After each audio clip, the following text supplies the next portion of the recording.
Dear Starseed from Gaia, this love was sealed with divine approval before you ever asked, and the signs appearing now are calling you to stop doubting what your soul already knows. I am Ophelia, emissary of the Galactic Federation of Light, and the reunion guides are speaking through me with a message your heart was prepared to receive today. Do not dismiss this timing the separation. The silence and the unexpected recognition have all been guiding you towards sacred truth. By the end of this transmission, you'll understand exactly how to align with divine union. But here's the first revelation. Divine approval does not mean this journey will unfold without challenge. It means every challenge is revealing what must be healed before love can be fully received. You didn't find this message by chance, your heart called it in.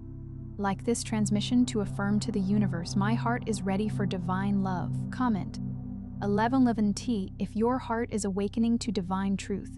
Your heart knows why you're here. What you just felt, that quiet ache mixed with recognition, is not sadness. It is your frequency remembering what it came here to receive.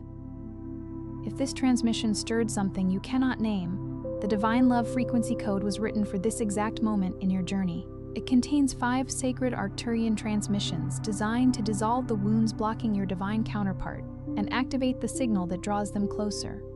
The link is in the first pinned comment.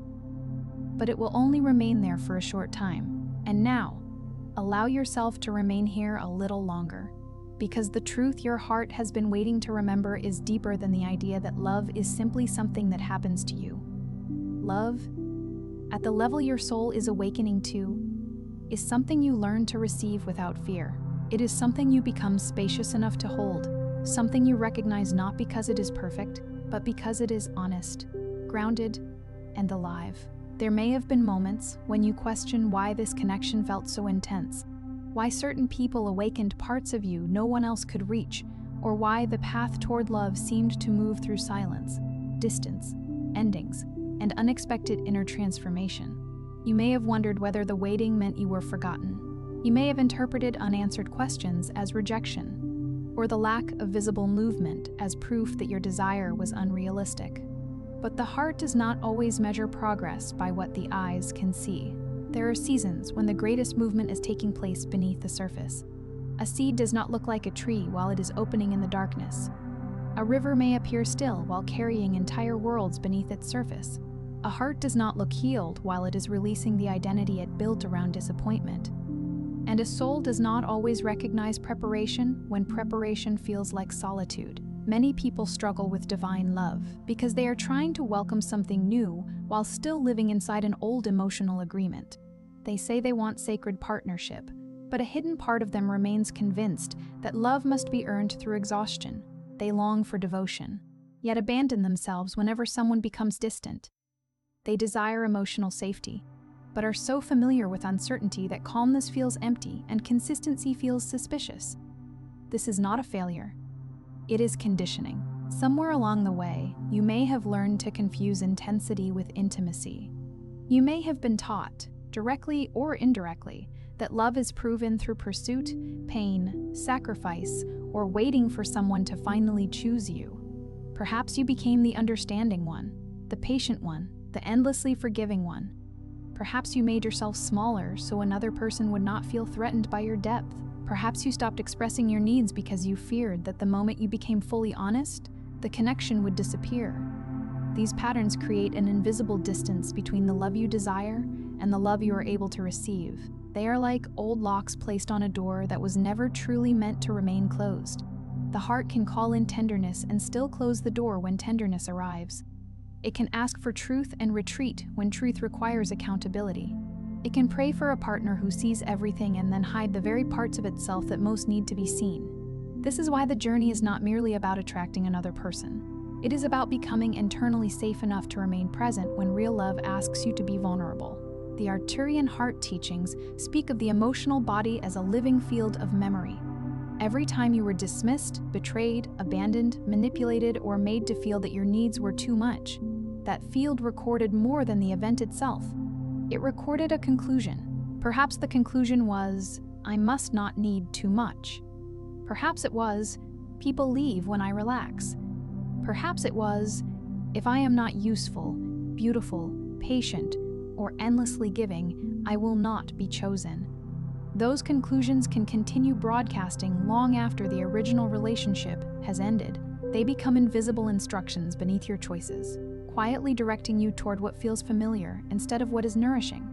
This is why someone can be surrounded by opportunities and still feel alone. This is why a person can meet a loving partner and continue waiting for the other shoe to fall. This is why the heart sometimes pushes away the very experience it has been calling toward, not because it does not want love, but because the nervous system has not yet learned that love can arrive without a price. Your soul may know that you are worthy while your body is still bracing for abandonment. Your higher self may understand divine timing while your human heart is exhausted from uncertainty. Both truths deserve compassion. You do not need to shame the part of you that is afraid. You need to teach it, gently and repeatedly, that the future does not have to repeat the past. This is where the first sacred key begins, the worthiness unlock. You do not become worthy when someone recognizes you. You become available to reciprocal love when you stop making another person's recognition the evidence of your value. There is a difference between wanting to be chosen and believing you are inherently choice-worthy. The first is a longing. The second is an embodied truth. When your sense of worth depends on the behavior of a counterpart, every delay becomes a verdict. Every silence becomes a wound, and every change in their mood becomes a threat to your identity. But when worthiness begins inside you, love becomes an invitation rather than a judgment. This key turns when you stop negotiating with the belief that you must become more lovable. You are not required to perfect your appearance, silence your emotions, heal every wound, or become spiritually impressive before you deserve devotion. Healing does not make you worthy. Healing helps you remember that you always were. Place your hand over your heart and notice what happens when you say, I do not have to perform for love. If discomfort arises, do not force it away. That discomfort may be the old identity losing its authority. Stay with the breath. Let your body hear a new message. I am allowed to be met. I am allowed to be considered. I am allowed to receive without proving that I have earned it. When this key begins to turn, your choices change. You no longer chase clarity from people committed to confusion. You no longer accept crumbs because you fear a full meal will never come. You no longer mistake self-abandonment for loyalty. Your heart becomes softer, but your boundaries become clearer. You stop asking, how can I make them love me? And begin asking, does this relationship honor the love I am learning to give myself? That question opens the second key, mirror recognition. A divine counterpart is not sent to complete the parts of you that you refuse to meet. They do not exist to rescue you from loneliness, carry your healing, or validate every hope you have placed upon them. The deeper purpose of a sacred connection is recognition. This person may reflect your tenderness, your courage, your unhealed fear, your capacity for devotion, and the places where you still confuse longing with truth. Sometimes the mirror feels like instant familiarity. Sometimes it feels like a disruption, as though someone has entered the room and turned on a light you were not prepared to see. Sometimes the connection awakens such profound emotion that you believe the other person must be the answer to every unanswered question.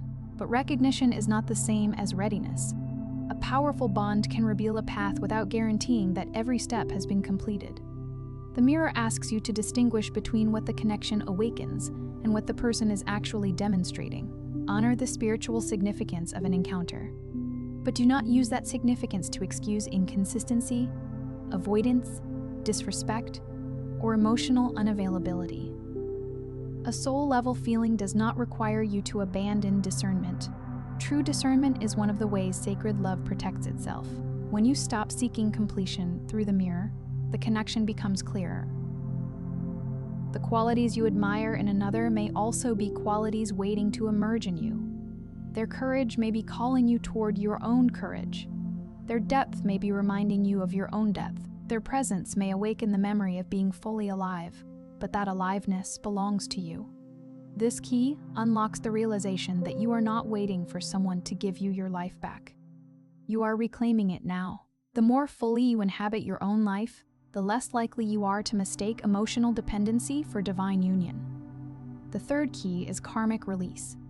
This is where many hearts hesitate, because releasing an old contract can feel like betraying the love you once felt. You may fear that if you let go, you will destroy the possibility of reunion.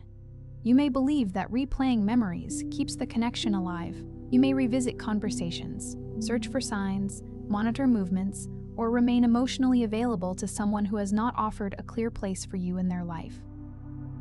But love is not preserved through fixation. Some bonds enter your life to reveal what must change.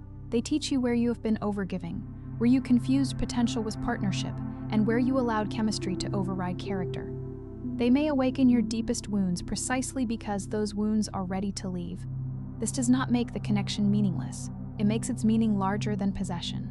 An old contract is any agreement that says, "I will keep suffering until you become who I need you to be." It is the vow to wait indefinitely, to remain loyal to an imagined future while ignoring the present, to keep offering access to someone who repeatedly mishandles your heart. It is the belief that pain proves the depth of your love. You can honor what was sacred without remaining attached to what was harmful. Release does not always mean you stop caring. It means you stop allowing the past to govern your present. It means you return emotional responsibility to the person who carries it. It means you release the need to control when, how, or whether another person awakens. You can send love without sending your entire life into suspension.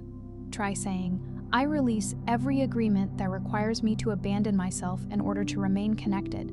Let the words move through you. If grief comes, let it come. Grief is not proof that you made the wrong choice. It is often the heart's way of honoring what it hoped could have been. Let the tears wash the old contract from the places where you carried it silently. As this key turns, your energy becomes less entangled. You no longer need constant signs or feel compelled to prove the connection to anyone. You begin to trust that what is meant for you will not require you to violate your integrity. Your love becomes cleaner because it is no longer mixed with fear. The fourth key is divine timing. Surrender is often misunderstood as passivity. It is not giving up.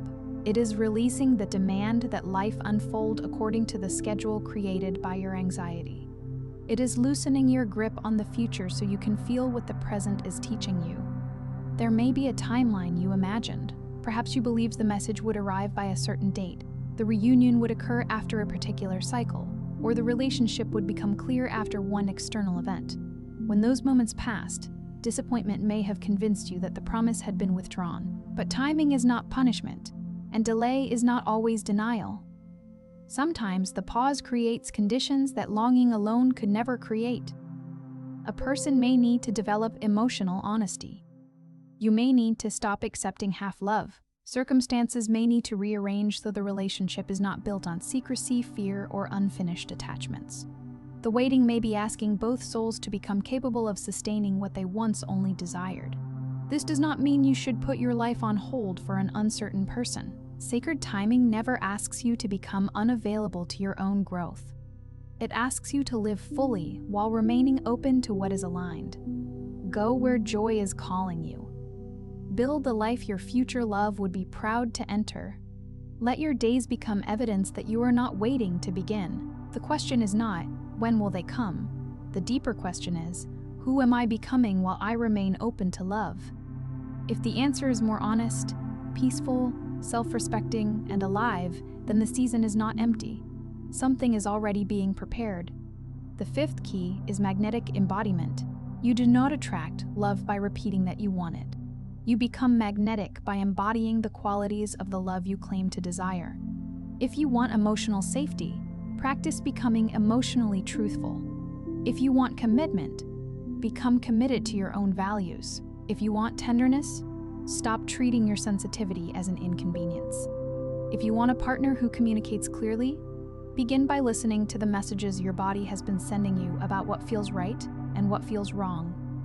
Magnetism is not performance.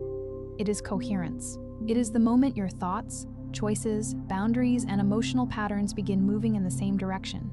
You are no longer declaring that you want sacred union while entertaining relationships that repeatedly diminish you. You are no longer asking for stable love while feeding instability with your attention. You are no longer calling in a healed partnership while secretly believing suffering is the only way to be chosen. When your energy becomes coherent, you do not need to chase. You notice what matches. You recognize who is capable of meeting you. You see the difference between someone intrigued by your light and someone mature enough to stand beside it.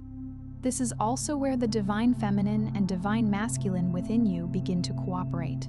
The receptive part of you learns that openness does not mean overexposure. The discerning part learns that protection does not require emotional numbness. Your softness gains structure, and your strength gains tenderness. You become both sanctuary and guardian, able to welcome love without surrendering your sovereignty. The sixth key is separation wisdom. If distance exists, do not immediately assume it means failure. Distance can reveal what proximity concealed. It can show whether the connection was built on genuine presence or on the constant stimulation of uncertainty. It can expose the places where you are using another person's attention to avoid meeting yourself. But separation is not automatically sacred simply because it is painful. The wisdom is not in glorifying absence. The wisdom is in asking what the space is making possible. Are you becoming more honest? Are you returning to your body, your purpose, your friendships, and your creativity? Are you learning to love without surveillance? Are you becoming less reactive and more discerning? If distance is leading you back to yourself, it is serving a purpose. If it is keeping you trapped in obsession, fear, and emotional paralysis, the invitation may be to release the story you have attached to it. A sacred connection should expand your humanity, not reduce your world to one person's availability. The seventh key is reunion readiness, and this key opens only after the others have begun to settle into your life. Reunion is not simply the return of a person. It is the meeting of two levels of consciousness that can now sustain honest contact. It is not enough for someone to miss you. They must be willing to meet you. It is not enough for chemistry to remain. There must be accountability, communication, consistency, and a shared willingness to create something real. The final lock opens from within, when you no longer need reunion to prove that your journey was valid. When your peace is no longer dependent on a specific outcome, your love becomes free. You can welcome the person without worshiping the possibility. You can remain open without making predictions. You can recognize a meaningful bond while still requiring meaningful behavior. At that point, your heart is not closed. It is discerning. It is not bitter. It is awake. It is not waiting in desperation. It is living in alignment. And if the connection is truly meant to continue, it will have a stronger foundation to return to. If it is not, you will have become available for a love that can meet you without confusion. Either way, you are not losing. You are becoming incapable of abandoning yourself for a promise. Here is what your higher heart wants you to understand. The fact that love has not unfolded in the exact form or timing you imagined does not mean love has passed you by. It means your life is still revealing what love is supposed to feel like when it no longer depends on fear. You are not being punished by the silence. You are being invited to hear yourself beneath it. You are not being rejected by every closed door. Some doors are closing because they lead back into an identity you have already outgrown. You are not too intense because you feel deeply. You are learning where your depth is safe to share. You are not too sensitive because betrayal affected you. You are learning to honor the intelligence of your emotional body.